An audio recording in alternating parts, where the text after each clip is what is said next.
Dear Year 10, today I will be talking about how the American dream is represented in The Great Gatsby and The Big Short.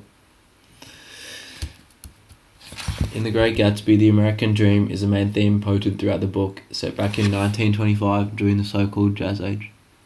The Great Gatsby talks about the life of Jay Gatsby, who became a millionaire because of his large bootlegging establishment.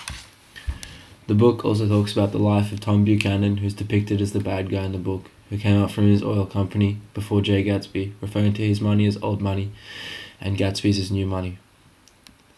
In the movie The Big Short, it has the American dream as a strong theme throughout the movie, as the characters are chasing it by finding flaws in the American housing market and betting against them.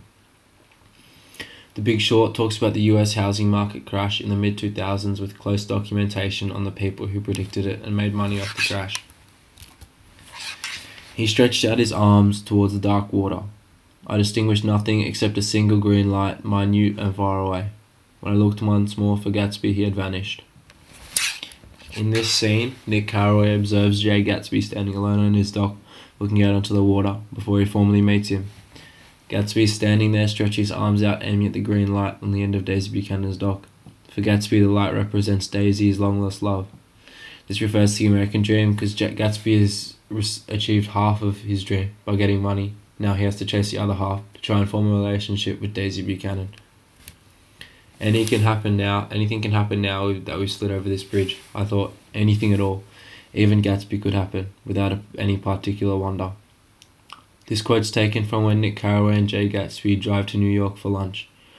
Before this quote, Gatsby has told Nick his fake story about how he was the son of a wealthy family in the Midwest and a wealthy young man in Europe.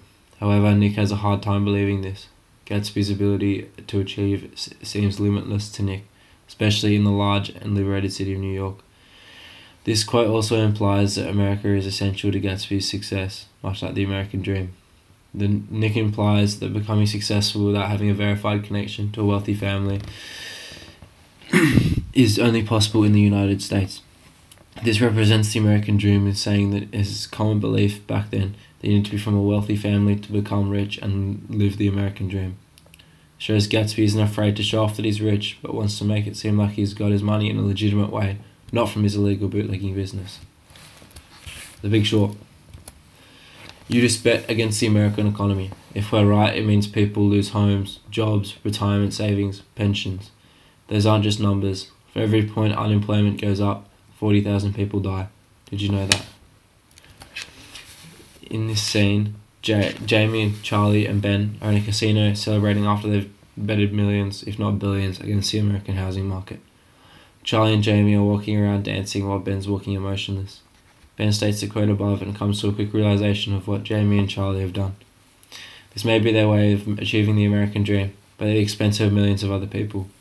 This relates to Great Gatsby in a way that Charlie and Jamie have made their money not illegally like Gatsby did, but still immorally, taking lives away from other people. The techniques that were used to convey this message were the sudden change in music and tone of Charlie and Jamie's voices when Ben started telling them the harsh reality of what they'd done. So how many people have you talked to about this trade? A few. There's definitely some interest. No, my boss would have my ass. No, you crazy Jared. Get lost. F you. Which is why you're here talking to us. A wrong number. Sounds like there's a lot of interest. Alright, a few people have invited us in just to laugh at me on this deal. Is that you? In this scene, Mark Baum and his team are getting pitched the idea of buying swaps in house loans by Jared Bennett. To open the speech, the first thing that Mark asks is how many people have you talked to? As a response, the movie cuts to many big bank owners denying Jared in a very harsh way, putting off the audience, making them think he's an unsuccessful businessman. This relates to the Great Gatsby book because in the book, Gatsby has been chasing Daisy Buchanan for a long time, much like Jared trying to sell his pitch to the big banks. Much like Gatsby and Daisy falling in love, Jared succeeds in his pitch. This relates to the American dream because as Jared is chasing it by trying to get his pitch across and bring Mark and his team along with him. In conclusion, The Great Gatsby and the movie The Big Short, both of the American dream present throughout both the texts. The Great Gatsby, the American dream, is represented through Jay Gatsby, Tom Buchanan and Nick Carraway living their lives in The Big Short. And in The Big Short, it is represented through Mark Baum and his team, Charlie, Jamie, Ben and Michael Burr, all shorting the American housing market to make their money. The Great Gatsby, it shows the lives of the characters living the American dream. And in The Big Short, it shows people working towards their version of the American dream. Thank you, Year 10.